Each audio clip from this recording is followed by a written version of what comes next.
Can you visualize the win? Yeah, I feel it. I feel very confident. There's really no anxiety about losing in my mind. You know, I feel like a champion already. I just gotta go out there and do exactly what I did through training camp, and it's gonna happen. I think you were expected to contend for the title when you came here to Bellator, but you know, with it being here, how do you feel? I mean, is it an exciting moment for you? Does it feel like a big opportunity? Yeah, it's huge. It's these are the moments that you dream about as a fighter, to be a world champion, and you know, Lima is a world-class competitor.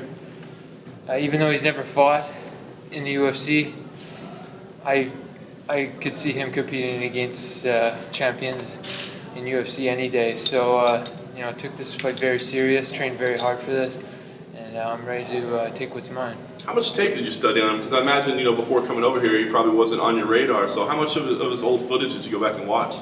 I've watched a few of his fights. I'm not a huge footage guy, but I've definitely seen him fight, kind of understand how he moves a little bit, and that's pretty much all I need, and then I just focus on myself. I've seen a lot of people saying that, you know, the winner of this fight has a rightful claim to say #1 welterweight in the world. Do you feel like that's accurate? Yeah, I mean, I already beat the other one, so I just got to take this one. I think with the right performance, I think it'll be a clear picture in people's minds who's the best. Rory, what was your reaction when I guess Scott said that Shale versus Rampage was the main event and not you guys? Yeah, I'm disappointed. You know, what can I say? Every time you fight for a world championship, you know, fighters, they take pride, or you know, it's a special moment to be a main event of your world title fight. So it's an unfortunate part of it, but I'm not going to let it take my focus away on what my job is, you know, getting that title. Were you surprised? Yeah, totally out of the blue. Didn't see it coming. I found out through an interview. I didn't even find out from anyone, you know, from Bellator or anything like that. So it was a total shocker. Didn't really know how to take it. I understand why the decision was made, but after, you know, hearing why and everything, I just, you know, it's their business. It's how they want to run things. My business is in the cage, so I'm focused on that. Rory, do you think that there's an element here of MMA starting to be WWE-like in terms of those two being very much larger-than-life characters and, you know, kind of pushing that it's more entertainment than sport, and that's why this is happening? I'm not sure why their decision is to put Chael and Rampage there, if it's that. But I see what you're saying. It's getting to the point where it's the newer fans are expecting drama, and that's why that's half of the entertainment for them is the build-up and the drama between the guys, and less so the martial arts aspect of it. Me, I'm focused on the martial arts. Not a dramatic guy, and you know, I get it, but I think, you know, the main focus should be on the martial arts and the way the fighters are going about in the cage, not so much outside. Thank you. What was the reason they gave you when you spoke to them? Ratings. I think they don't want people turning the channel if the fight before me is not good. Yeah, that's the one I got. Did you share your disappointment with Scott Coker? Pardon? Did you share your disappointment with Scott Coker? No, I haven't talked to him yet. You know, it's not something I want to get into an argument with, or, you know, have a discussion with someone and then they tell me something that's going to affect me negatively. I'm in a positive space right now. I'm focused on going out there and doing my thing, and, you know, I'm just staying in that mind frame. I'm not going to get distracted with all these political things and decisions made about the promotion. You know, like I said, my business is the fighting, so I'm going to just focus on that. This last fight was heavily criticized as not being exciting. Do you anticipate you'll be taking more risks in your fight because of that? I don't know. I have no. I'm not guessing what he's gonna do. I just know what I'm gonna do, and I'm just gonna carry that out. Whatever he does, if he throws something wild, you know, I'll be ready for it, whatever it is. So I take what I see, what's in front of me. I don't try to make plans for what may or may not happen. What do you see in a fighter like Douglas Lima?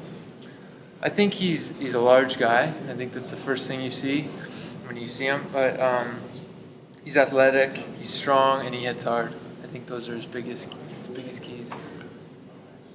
What's your favorite? You said you might want to move up in weight. Are you still planning on doing that? Yeah. Whenever I get a shot, you know, if I win this welterweight title, I'd be really happy to fight for the middleweight title. You said, I don't know if it's true or not, but I heard that you might move up as far as heavyweight. Is that true? Yeah, if the right opportunity came, like that Grand Prix was pretty exciting. Yeah. Doesn't look like that's going to happen by the sounds of things from Scott, but you know, I always wanted to do a tournament style in my career, so hopefully that comes along, middleweight or welterweight or something like that. I think that would be fascinating to watch you go up in weight. Yeah, no, I'm definitely going to go up in weight, and I have plans, and I've told Scott and Bellator that I want to fight for the middleweight title, so they know that. So we'll see when the timing is right, if it plays out. Right on.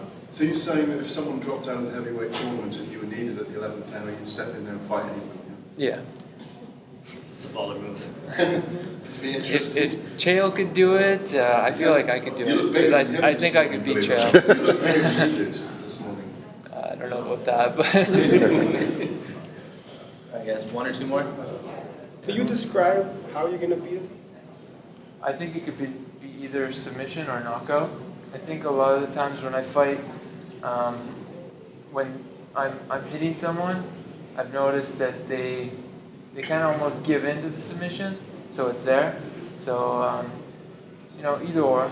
You know, if I get the knockout, I'm happy. But most of the time, usually guys turn their backs or give something up where I put them out with a submission. Hey, Rory, curious, what's the motivation behind the willingness to go up multiple weight classes? For a lot of guys now in this current landscape, it's more business as opposed to risk reward. They rather reward high, low risk. But with you moving up multiple weight classes, with the desire with that, where's that coming from? It's competition. Testing myself against larger men. I think my skills stack up against guys bigger than me. So it's just more of a personal test, and something I've always wanted to do. You know, I always grew up with the old school mentality of, you know, when UFC first happened, there was all shapes and sizes competing against each other, and that's one of the most intriguing things about martial arts is using skill against, you know, size and strength.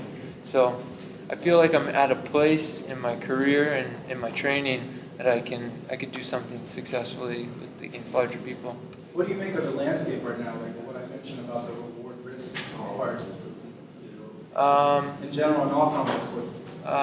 With risk, there is reward. So, you know, I'm willing to risk it. I'm a risky guy, I guess. All right. Thanks, guys. Thanks, Roy. Thank you, Thanks, Rory. Thank you. Steal you.